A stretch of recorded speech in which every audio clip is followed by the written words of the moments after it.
حوالے سے، شعر و سخن کے حوالے سے ان کا کام جو ہے وہ اتنا پھیلا ہوا ہے، اور ماشاءاللہ نارتھ امریکہ میں خاص طور پہ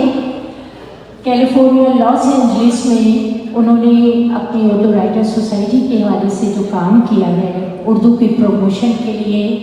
اور ان کی شاعری تو اپنی جگہ پہ ہے جو ہے، لیکن ایک اور بہت ہی ان کا اہم کام ہے کہ وہ بہت ہی خوبصورت پینٹر ہیں، موسٹلی وطن عزیز کی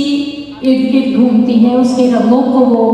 اپنی پینٹنگ میں پیش کرتے ہیں، اور بہت خوبصورت انہوں نے وطن کے حوالے سے پینٹنگز بنائی ہیں، جس میں ایک ایسی پینٹنگ ہے جو خاص طور پہ وزارت خارجہ میں، تشریف لائیے گا آپ ادھر آ جائیں، اور پلیز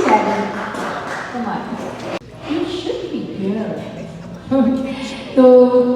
ماشاءاللہ بہت ہی ہمارے قابل فخر ہمارے عرفان مرتضیٰ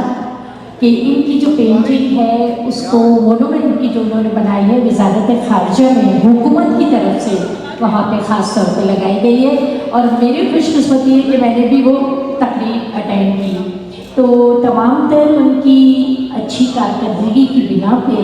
یہ ایوارڈ جو ہے ادبی مرکز کی طرف سے ہم پیش کرنا چاہ رہے ہیں۔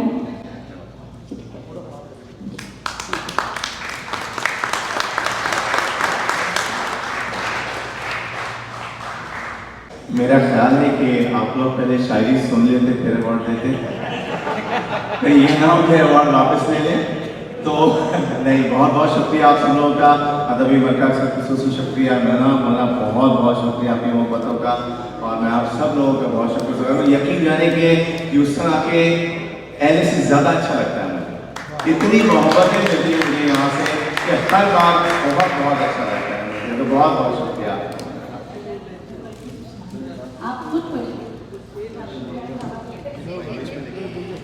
ادبی مرکز Houston Texas life achievement award presented to Irfan Murtaza,